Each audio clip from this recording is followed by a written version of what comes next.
7/2024 ஹிந்து பேப்பரில் உள்ள important articles என்னென்னு பார்த்துடலாம்.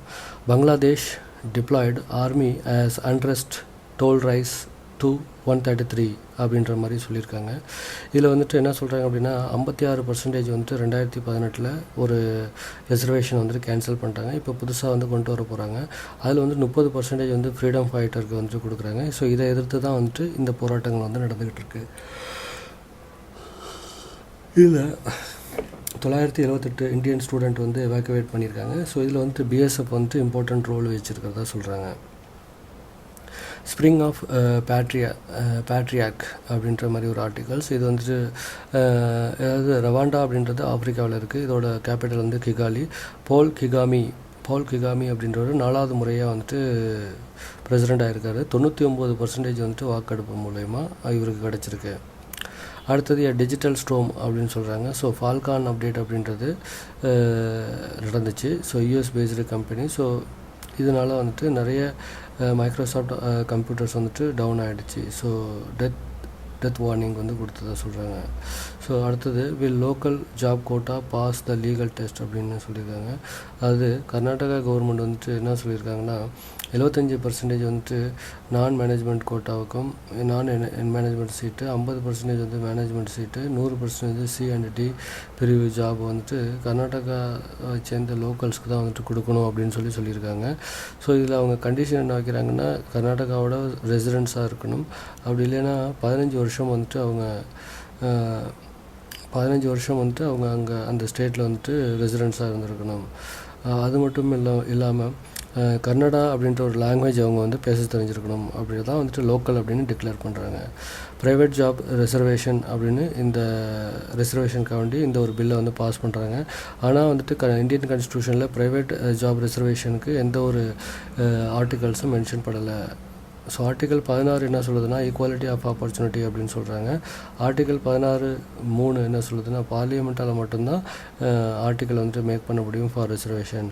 அதே மாதிரி ஆர்டிகல் 35A என்ன சொல்கிறாங்கன்னா பார்லிமெண்ட் மட்டும்தான் ரிசர்வேஷன் மேக் பண்ண முடியும் அப்படின்னு சொல்லியிருக்காங்க. So what is the gender gap in evaluation education அப்படின்னு சொல்லி வந்திருக்கு. ஸோ ஜெண்டர் கேப் அப்படின்னு பார்த்தோம்னா வேர்ல்டு எக்கனாமிக் ஃபாரம் அப்படின்றவங்க தான் ரிலீஸ் பண்ணுறாங்க. Global gender gap index report 2024 அப்படின்னு சொல்லிட்டு 129 இருந்தது இந்தியா 2000, அதாவது 127 இருந்த இந்தியா 2023 இப்போ 129வது இடத்துக்கு வந்துச்சு 2024. ஸோ அதாவது சவுத் ஏசியாவிலேயே லோவஸ்ட் பொசிஷன் வந்திருக்கு ஆஃப்டர் பாகிஸ்தானுக்கு அப்புறம். ஸோ லிட்ரஸி ரேட் அப்படின்றது 17.2% கேப் இருக்கிறதா சொல்கிறாங்க. So united district information system for education அப்படின்றது ஆல்ரெடி நமக்கு ரன் ஆகிட்டுருக்கு. அதனில் all India survey for higher education அப்படின்றது ஒன்றும் ரன் ஆகிட்டுருக்கு. ஸோ இந்தியாவில் 13.7 கோடி பாய்ஸ் அண்ட் 12.73 கோடி கேர்ள்ஸ் என்ரோல்மெண்ட் ஆகியிருக்காங்க லாஸ்ட் இயரில். இதில் கேர்ளோட பர்சன்டேஜ் அப்படின்னு பார்த்தோம்னா 48%.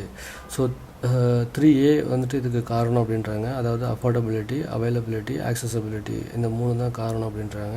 அது மட்டும் இல்லாமல் பேட்ரியார்க்கல் நேச்சர் ஆஃப் சொசைட்டியும் ஒரு காரணம், எக்கனாமிக் ப்ராப்ளம் அப்படின்றதும் ஒரு ப்ராப்ளம் அப்படின்னு சொல்லியிருக்காங்க. ஃப்ரீ எஜுகேஷன் அப்படின்றது அப் டு 12th கிளாஸ் தக்க இருக்கணும் அப்படின்ட்டு ஃபைனலாக அவங்க சொல்ல வர்றாங்க. Startup run by women set to be mentioned under TN Rise initiative அப்படின்ற மாதிரி ஒரு ஆர்டிகல்ஸ். இதில் வாழ்ந்து காட்டுவோம் அப்படின்ற ஒரு ஸ்கீம் 2006 வந்துச்சு. அதுக்கப்புறம் 2006 இது வேர்ல்டு பேங்கோட இனிஷியேட்டிவ்னால பாவர்ட்டி எரடிகேட் பண்ணணும் அப்படின்றதுனால இந்த ப்ரோக்ராமை கொண்டு வராங்க. Tamil Nadu rural team transformations project 2.0 அப்படின்றது TNRTB அப்படின்னு சொல்கிறாங்க. ஸோ இதுக்கு கீழே தான் Tamil Nadu rural incubations and start up enabler initiative அப்படின்றத கொண்டு வராங்க. TN ரைஸ் அப்படின்றது. ஸோ உமன்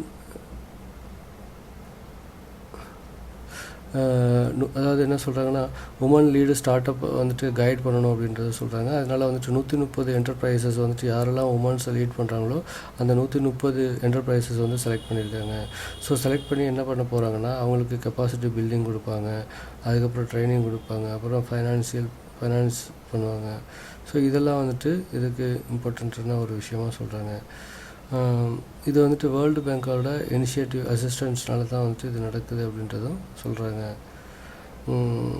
மூணாவது generation third generation poverty alleviation அப்படின்றது வந்துட்டு இன்னும் போயிட்டுருக்கு. ஸோ எக்கனாமிக் எம்பவர்மெண்ட் ப்ரோக்ராம் அப்படின்றது எக்கனாமிக் எம்பவர்மெண்ட் ப்ரோக்ராம்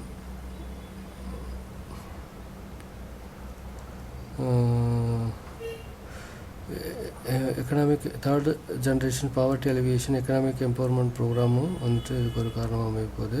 ஃபண்டிங் வந்துட்டோம்னா 70:3% வந்துட்டு இருக்கணும் அப்படின்னு சொல்லியிருக்காங்க. தமிழ்நாடு கார்பரேஷன்ஸ்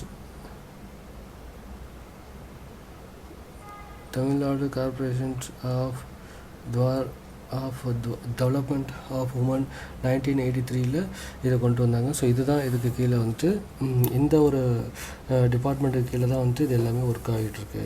அடுத்தது பொல் பனைக்கோட்டை அகழ்வாராய்ச்சியில் செப்பு ஆணிகள் கண்டெடுப்பு அப்படின்னு சொல்லியிருக்காங்க. இது எங்கே இருக்குன்னா புதுக்கோட்டை மாவட்டத்தில் 2ஆம் கட்ட ஆய்வின் போது கிடைச்சிது. இதுக்கு முன்னாடி வந்துட்டு முதல் கட்ட ஆய்வில் வந்துட்டு இரும்பு ஆணி கிடைச்சிது. இப்போ வந்துட்டு செம்பு ஆணி கிடைச்சிருக்கிறதா சொல்கிறாங்க. டெல்லியில் வந்துட்டு முதல் முறையாக உலக பாரம்பரிய குழு கூட்டம் அப்படின்னு சொல்லியிருக்காங்க. குழு கூட்டம். ஸோ வேர்ல்டு ஹெரிட்டேஜ் கவுன்சில் அப்படின்றது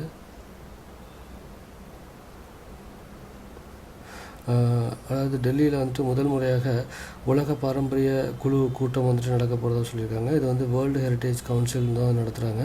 யுனெஸ்கோ ஹெரிட்டேஜ் லிஸ்ட்டை வந்துட்டு இன்க்ளூட் பண்ணுறதுக்காண்டி இங்கே ஒரு சில சர்வே எடுக்கிறாங்க. 46வது கூட்டம் வந்துட்டு நியூ டெல்லியில் தான் வந்துட்டு நடக்குது. ஸோ இன்றைக்குள்ள இம்பார்ட்டண்ட் ஆர்டிகல்ஸ் அவ்வளோதான். தேங்க்யூ.